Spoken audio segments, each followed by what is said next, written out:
ഉസ്താദ് പ്രാവശ്യം പറഞ്ഞിരിക്കുന്നത് ശക്തമായ തീരുമാനമാണ് നമ്മൾ എടുത്തിരിക്കുന്നത്. അടുത്ത റമദാന് മുമ്പ് ഞാൻ മരിച്ചു പോയാൽ എനിക്ക് ആരുമില്ലടാ സുരേഷ്, നീ ഒന്ന് റീത്ത് വെച്ചെന്ന് പറഞ്ഞുകൊണ്ട് എനിക്കൊന്നും കിട്ടാനൊന്നും പോകുന്നില്ല. അതുകൊണ്ട് ഞാൻ മറ്റേ പരിപാടിയൊക്കെ നിർത്തിയിരിക്കുകയാണ്. പഴയ പരിപാടിയൊന്നുമില്ല. 27 രാവിലെയൊക്കെ കരഞ്ഞു ദുആ ചെയ്ത് ഭയങ്കര തീരുമാനം. അപ്പൊ യവൻ പറയടാ, നീ കൂടെ വന്ന് കുടിക്കണമെന്നൊന്നുമില്ല, നീ പൈസ തന്നാ മതി, അതൊരു സന്തോഷമല്ലേടാ. അങ്ങനെയാണെങ്കിൽ ശരി, 1000 രൂപ അവന്റെ വകയായിട്ട്. ഇബ്ലീസ് പറയടാ, സാഹോദര്യം എന്ന് പറഞ്ഞാൽ ഇസ്ലാമിൽ വളരെ അത്യാവശ്യം. അപ്പോഴേ അവൻ 1000 രൂപ എടുത്തു കൊടുക്കും. സാഹോദര്യം എന്ന് പറയുന്നത് മണനാക്കാലങ്കോടിന്റെ പരിസരത്ത്, ആറ്റിങ്കലിന്റെ പരിസരത്തുള്ള പ്രിയപ്പെട്ട ഹൈന്ദവ ക്രൈസ്തവ സഹോദരങ്ങളോട് പറയുന്നു, നിങ്ങൾ മഹാഭാരതത്തിലൂടെ ബൈബിളിലൂടെ എത്ര വലിയ സ്നേഹത്തിന്റെയും സാഹോദര്യത്തിന്റെയും കര പറഞ്ഞാലും മുസ്ലിം ചെറുപ്പക്കാര് മറ്റു മതങ്ങളെ സ്നേഹിക്കുന്ന പോലെ മുസ്ലിം മതത്തെ സ്നേഹിക്കാൻ നിങ്ങൾക്കാവില്ല എന്ന് 101% എഴുതി ഒപ്പിട്ട് പറഞ്ഞു തരാൻ ഞാൻ മനസ്സ് വെക്കുകയാണ്. കാരണം എന്തെന്നറിയാം, അത്രത്തോളം വലിയ സ്നേഹമാണ് മുത്തുനബി മുഹമ്മദ് മുസ്തഫ സല്ലല്ലാഹു അലൈഹി വസല്ലം തങ്ങൾ നമ്മെ പഠിപ്പിച്ചിരിക്കുന്നത്. നിങ്ങളെ വെറുക്കാൻ പഠിപ്പിച്ചിട്ടില്ല.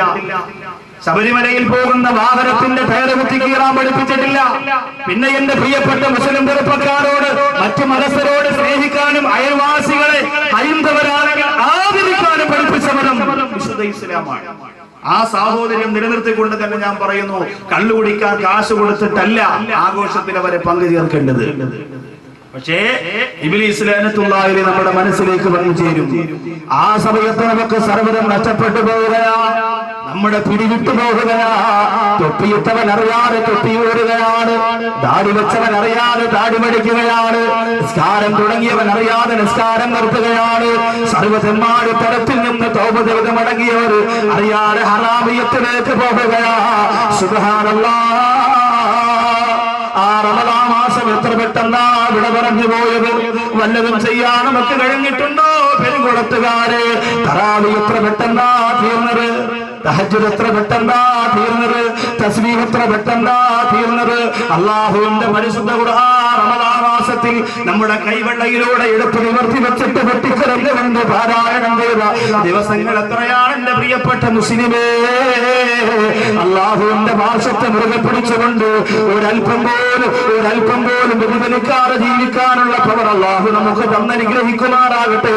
അതുകൊണ്ട് ചെറുപ്പക്കാരാ തീരുമാനിക്കുക, 2 മണിക്കൂർ കൊണ്ട് നിങ്ങൾക്ക് മുന്നിൽ സമ്മാനിക്കുന്ന ഈ വിഷയം കേട്ടുകൊണ്ട് നിങ്ങൾ നല്ലതുപോലെ ഇത് അംഗീകരിക്കാൻ നിങ്ങൾ ഒരുക്കമാണെന്ന് പറഞ്ഞാൽ ഉറപ്പോടുകൂടി ഞാൻ പറയുകയാണ്, നീ മരിക്കുമ്പോ അല്ലാഹുവിന്റെ മാലാഖമാര്, റഹ്മത്തിന്റെ മാലാഖമാര് പെരുങ്കുളത്തുള്ള നിന്റെ വീട്ടിന്റെ അകത്തിറങ്ങി വരും. ചെറുപ്പക്കാരാ, ഉറപ്പുള്ള കാര്യമാണ്.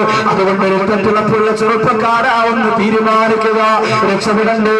എത്ര വലിയ അഴുക്കുകാൽ കിടന്നവനാകട്ടെ, എത്ര വലിയ മോശത്തരങ്ങൾ ചെയ്തവരാകട്ടെ, എത്ര വലിയ വൃത്തികേടുകൾ ചെയ്തവരാകട്ടെ, അവർക്ക് അല്ലാഹു പടച്ചതമ്പുരാൻ വിരായത്തിന്റെ വഴി വെച്ചുകൊണ്ട് കാത്തിരിക്കുമ്പോ അതെനിക്ക് വേണ്ടെന്ന് പറഞ്ഞുകൊണ്ട് ഹറാമിയത്തിലേക്ക് വീണ്ടും തിരിച്ചു പോവല്ല ചെറുപ്പക്കാരാ. ആരായിരുന്നു ചെറുപ്പക്കാരാ? വഹശി എന്ന് പറയുന്നയാള് നബി സല്ലല്ലാഹു അലൈഹി വസല്ലം തങ്ങൾ ഏറെ ഇഷ്ടപ്പെട്ടിരുന്ന ഹംസ റളിയല്ലാഹു തആല അൻഹുവിനെ ഉഹുദിന്റെ രണാകുലത്ത് വിട്ട് വെട്ടിയെറിഞ്ഞു പോയയാളാ. ഹംസ റളിയല്ലാഹു അൻഹുവിന്റെ കൈ വെട്ടിയെടുത്ത, ഹംസ റളിയല്ലാഹു അൻഹുവിന്റെ കാല് വെട്ടിയെടുത്ത, ഹംസ റളിയല്ലാഹു അൻഹുവിന്റെ തല വെട്ടിയെടുത്ത, ഹംസ റളിയല്ലാഹു അൻഹുവിന്റെ നെഞ്ചു കുത്തിക്കീറിയിട്ട് കരള് പുറത്തെടുത്തിട്ട് എന്തെന്ന് പറയുന്ന പെണ്ണിന്റെ അടുത്ത് കൊണ്ട് കൊടുത്തിട്ട് ശവച്ചരച്ച് പൊട്ടിക്കളയാൻ ഒത്താശ ചെയ്തു കൊടുത്ത വഹശി എന്ന് പറയുന്ന മനുഷ്യൻ മുത്തുനബി മുഹമ്മദ് മുസ്തഫ സല്ലല്ലാഹു അലൈഹി വസല്ലമ തങ്ങളുടെ മുമ്പ് വന്ന് ഇസ്ലാമരം സ്വീകരിച്ചില്ലേ ചെറുപ്പക്കാരാ? ഉന്നതമായ സ്ഥാനത്തിലേക്ക് വഹശി എത്തിയില്ലേ ചെറുപ്പക്കാരാ? അതുകൊണ്ട് കണ്ണു കുടിച്ചു പോയി അല്ലാ, പലിശ വാങ്ങിപ്പോയി അല്ലാ, വ്യഭിചരിച്ചു പോയി അല്ലാ, നിന്നിലേക്ക് എടുക്കാൻ എനിക്ക് യോഗ്യതയില്ലെന്ന് പറഞ്ഞ് പിന്തിരിയാറ് അല്ലാഹുവിന്റെ മുമ്പ് വന്ന് പൊട്ടിക്കരയണം ചെറുപ്പക്കാരാ.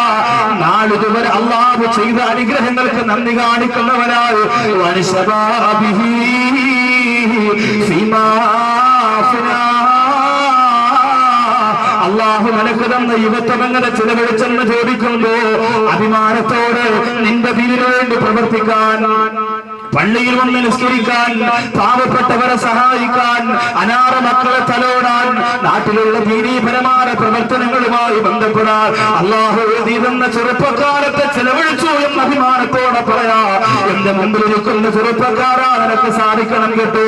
കണ്ണുകെട്ടി കാണുമ്പോ, പെണ്ണിന്റെ സൗന്ദര്യം കാണുമ്പോ, സിനിമയുടെ മോഡൽ മാറുമ്പോ എല്ലാം മറന്നതിന്റെ പിന്നാലെ മണിക്കൂറുകൾ ചെലവഴിക്കുന്ന ചെറുപ്പക്കാരെ ചിന്തിക്കുക.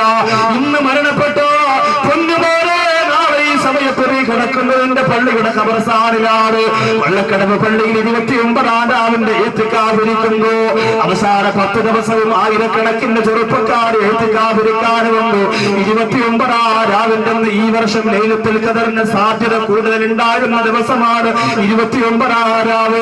അല്ലാഹുവേ, ആ 29-ാം രാവിന്റെ പൊട്ടിക്കരണ്ട് കൊണ്ട് വാടുക്കുമ്പോ ഒരു പ്രിയപ്പെട്ട ചെറുപ്പക്കാരൻ മുമ്പിൽ വന്ന് തൊപ്പിയിട്ടിട്ടിരിക്കുകയാ. ആരാകുന്നവരെന്നറിയുമോ? വർഷങ്ങൾക്ക് മുമ്പ് പ്രിയപ്പെട്ട ചെറുപ്പക്കാരൻ ഹൈന്ദവനായിരുന്നു. ഹൈന്ദവനായ ചെറുപ്പക്കാരനാണ്. റമളാൻ മാസം 4-ാമത്തെ ദിവസമായപ്പോ എന്റെ റൂമിലേക്ക് കടന്നു വന്നുകൊണ്ട് അശ്ഹദു അല്ലാ ഇലാഹ ഇല്ലല്ലാഹ് വഅശ്ഹദു അന്ന മുഹമ്മദ റസൂലുള്ളാഹ് എന്ന് ഷഹാദത്ത് കലിമ പറഞ്ഞുകൊണ്ട് മുസ്ലിമായി പെരുങ്കുളത്തെ ചെറുപ്പക്കാരാ, ഇസ്ലാമിലേക്ക് കടന്നു വന്ന പെരുങ്കുളത്തെ ചെറുപ്പക്കാരാ, അവൻ തൊപ്പിയിട്ടുകൊണ്ട് പൊട്ടിക്കിടന്ന് 29-ാം രാവിന്റെ പ്രഭാതമായപ്പോ എന്റെ മുമ്പ് വന്നിരുന്ന് പൊട്ടിക്കിടന്നുകൊണ്ട് പറഞ്ഞു, സ്ഥാറ്, ഞാൻ ഒരുപാട് തെറ്റ് ചെയ്തു പോയിട്ടുണ്ട്, ഒരുപാട് മോശത്തരങ്ങൾ ചെയ്തു പോയിട്ടുണ്ട്. അല്ലാഹു പടച്ചതമ്പുരാനെ അനുഗ്രഹിച്ചുകൊണ്ട് ഞാനൊരു മുസ്ലിമായി അത് നിലനിൽക്കാൻ വേണ്ടി ദുആ ചെയ്യണമെന്ന് പറഞ്ഞെങ്കിൽ പെരുങ്കുളത്ത് വന്ന 10,000-കണക്കിന് ചെറുപ്പക്കാരുണ്ടെങ്കിൽ അത്രയും ചെറുപ്പക്കാരുടെ ഈമാനവന്റെ ഈമാനിന് തുല്യമാകുമോ ചെറുപ്പക്കാരാ? നമ്മൾ എന്താ ചെയ്യുന്നത്? നമുക്ക് നിബിധനമെന്ന് പറഞ്ഞാൽ ചാപ്പാടെടുക്കാൻ മാത്രമുള്ളതാ, റമളാൻ എന്ന് പറഞ്ഞാൽ കറങ്ങി നടക്കാൻ മാത്രമുള്ളതാ, പെരുന്നാളെന്ന് പറഞ്ഞാൽ അടിച്ചു വിളിക്കാൻ മാത്രമുള്ളതാ.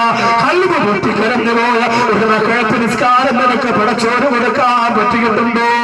എന്റെ മുമ്പിൽ നിൽക്കുന്ന ചെറുപ്പക്കാരാ, ഇന്നത്തെ രാത്രി മുതൽ മാറ്റം വേണം ചെറുപ്പക്കാരാ, ഇന്നത്തെ രാത്രി മുതൽ മാറ്റം വേണം മുസ്ലിം ചെറുപ്പക്കാരാ. ഇന്നലെ വരെ ജീവിച്ചതുപോലെ അല്ല, വല്ലാഹി വല്ലോ, ഇന്നലെ വരെ ജീവിച്ചതുപോലെയല്ല. ഇന്നലെ വരെ എന്റെ മൊബൈലിനകത്തുള്ള അനിസ്ലാമികമായ പ്രവർത്തനങ്ങൾ വിടുന്നത് ഇന്നത്തെ രാത്രിയിൽ ഞാൻ ഡിലീറ്റ് ചെയ്ത് കളയുകയാ. ഇന്നലെ വരെ കണ്ടുകൊണ്ടിരുന്ന സർവ്വ ഹറാമിയത്തുകൾ ഇന്നത്തെ രാത്രി കണ്ട് അവസാനിപ്പിക്കുകയാ. ഇന്നലെ വരെ ഏതൊക്കെ പെൺകുട്ടികളുമായി ഫോണിലൂടെ സമ്പർക്കം നടത്തിയിട്ടുണ്ടോ അതെല്ലാം ഇന്നത്തെ രാത്രി കൊണ്ട് അവസാനിപ്പിക്കുകയാ. ഇന്നലെ വരെ ഏതൊക്കെ നിസ്കാരങ്ങൾ നഷ്ടപ്പെട്ടു പോയിട്ടുണ്ടോ അതെല്ലാം അവസാനിപ്പിക്കുകയാ. ഇനി ഒരു വക്കത്തെ മുടക്കൂല അല്ലോ, ഇനി ഒരു ഹറാമ് ചെയ്യൂല അല്ലോ, ഇനി മുക്കളില്ലാതെ ഉറങ്ങൂല അല്ലോ, ഇനി സ്വലാത്തുകളില്ലാതെ ഉറങ്ങൂല അല്ലോ. ഇന്ന് തീരുമാനമെടുക്കണം ചെറുപ്പക്കാരാ. ഇന്നത്തെ പ്രവാസനത്തിന്റെ അവസാനം ഒരു സന്തോഷം നിങ്ങൾക്കുണ്ട്. എന്തെന്നറിയുമോ? ബദറിന്റെ രണാകരത്തില് പാവപ്പെട്ട പട്ടിണി പാവങ്ങളായ ശരീരം മൊത്തവും വിരിഞ്ഞുടങ്ങിപ്പോയെങ്കിലും മനസ്സിന്റെ ഉള്ളറയിലുള്ള ഈ മോറിന്റെ കേടുപാട് വരാറ് കാത്തു സൂക്ഷിച്ച ബദരീങ്ങളെ മുമ്പിൽ നിർത്തിയിട്ട് അല്ലാഹു റസൂൽ ബദറിന്റെ തലവര വശം സുജൂദിൽ കിടന്ന് ഏറ്റവും അധികം പൊട്ടിക്കരഞ്ഞുകൊണ്ട് ചൊല്ലിയ ദിക്റ്, ആ ദിക്റ് ഇന്ന് നിങ്ങളെ കൊണ്ട് 33 പ്രാവശ്യം ചൊല്ലിപ്പിച്ചിട്ടാണ് ഇന്നത്തെ ദുആ. ബദർ യുദ്ധത്തിന്റെ തലേ ദിവസം അഷ്റഫുൽ ഖൽഖ് നബിയുനാ മുഹമ്മദ് മുസ്തഫ സല്ലല്ലാഹു അലൈഹി വസല്ലമ തങ്ങൾ ചൊല്ലി, ഒരുപാട് പ്രാവശ്യം ചൊല്ലി പൊട്ടിക്കരഞ്ഞ ആ ദിക്ർ ഇന്ന് നിങ്ങളെ മുഴുവനും കൊണ്ട് ചൊല്ലിപ്പിച്ചിട്ടാണ് ഇന്നത്തെ ദുആ. അല്ലാഹു തൗഫീഖ് തരട്ടെ, അല്ലാഹു അത് മനസ്സിലാക്കാൻ തൗഫീഖ് തരട്ടെ. അതുപോലെ അവസാനം ഒരായത്ത് പറഞ്ഞു തരും. ഏതായത്താ? മരണമല്ലാത്ത സർവ്വകാര്യങ്ങളെയും തടഞ്ഞു നിർത്താൻ പറ്റുന്ന ഒരു ആയത്തുണ്ട് സൂറത്ത് തൗബയിൽ. ഞാൻ റമദാനിന്റെ അവസാന വെള്ളിയാഴ്ച വള്ളക്കടവ് പള്ളി പ്രസംഗിച്ചപ്പോൾ പറഞ്ഞു, പെരുന്നാള് കഴിഞ്ഞാൽ ഫസ്റ്റ് വെള്ളിയാഴ്ച വരുന്നവർക്ക് ഈ ആയത്ത് പറഞ്ഞു തരുമെന്ന് പറഞ്ഞു. ഇപ്പൊ വ്യാഴാഴ്ച പെരുന്നാളാണ്, വെള്ളിയാഴ്ച സാധാരണ ജുമയ്ക്ക് എല്ലാ പള്ളിയിൽ ആള് കുറവാ. വ്യാഴാഴ്ച പെരുന്നാളാണെങ്കിൽ വെള്ളിയാഴ്ച ആള് കുറയും. കാരണം എന്താ? സഹോദരി ഭർത്താവ് പള്ളിയിൽ നിസ്കരിച്ചിട്ട് വരുമ്പോഴേ സഹോദരി ചുരിദാറൊക്കെ ഇട്ട് റെഡിയാ നിൽക്കുക. ബന്ധുക്കളെ വീട്ടിൽ പോകുന്നത് നല്ലത് തന്നെയാണ്, ഉച്ച കഴിഞ്ഞ് പോയാലും കുഴപ്പമൊന്നുമില്ല, അമ്മോടെ കയറ്റും. അപ്പൊ എന്നാലും അങ്ങനെ ഒരുങ്ങി നിൽക്കുമ്പോ പിറ്റേന്ന് ഇനി പോയി 2 ദിവസം കഴിഞ്ഞൊക്കെ പിന്നെ തിരിച്ചു വരുള്ളൂ. അപ്പോ ഈ വെള്ളിയാഴ്ചയുടെ റമളാൻ കഴിഞ്ഞുള്ള വെള്ളിയാഴ്ച ആള് കുറയുമെന്ന് മനസ്സിലാക്കിയിട്ട് തന്നെ എല്ലാവരോടും 2 ആഴ്ച മുമ്പേ പറഞ്ഞു, റമളാൻ കഴിഞ്ഞുള്ള ഫസ്റ്റ് വെള്ളിയാഴ്ച ഈ ആയത്ത് നിങ്ങൾക്ക് ഏതെന്ന് പറഞ്ഞു. മരണമല്ലാത്ത സർവ്വകാര്യങ്ങളെയും ഈ ആയത്ത് ഓതിയിട്ട് തടഞ്ഞു നിർത്താൻ പറ്റും. ഈ ആയത്ത് ഏതെങ്കിലും ഒരു വക്കത്തിന് ശേഷം കൃത്യമായിട്ട് ഓതണം. അപ്പൊ എന്ത് ചെയ്തു? നല്ല ആളായിരുന്നു. കാരണം എന്താ? ഇതിലൂടെ കേട്ടിട്ട് പിന്നെ ചുമ കഴിഞ്ഞ് പോവാ. കാരണം എന്തെങ്കിലും ഈ ഒരു പക്ഷെ നഷ്ടപ്പെട്ടു പോയാൽ പിന്നെ പറയാൻ പറ്റില്ലെങ്കിലോ. അപ്പൊ കേട്ടിരിക്കട്ടെ, എപ്പോഴും ഓതണ്ട, ആവശ്യം വരുമ്പോ. അങ്ങനെയാണല്ലോ, നമ്മൾ സ്ഥിരമായിട്ട് നിൽക്കുന്നില്ല, ആവശ്യം വരുമ്പോ മാത്രം. കൈവിഷത്തിനുള്ളത് കൈവിഷമല്ലേ ഇന്നിപ്പോ ഏറ്റവും കൂടുതലുള്ള കൈവിഷമാണ്. വെള്ളം കുടിക്കാൻ വലിയ പാടാണല്ലോ.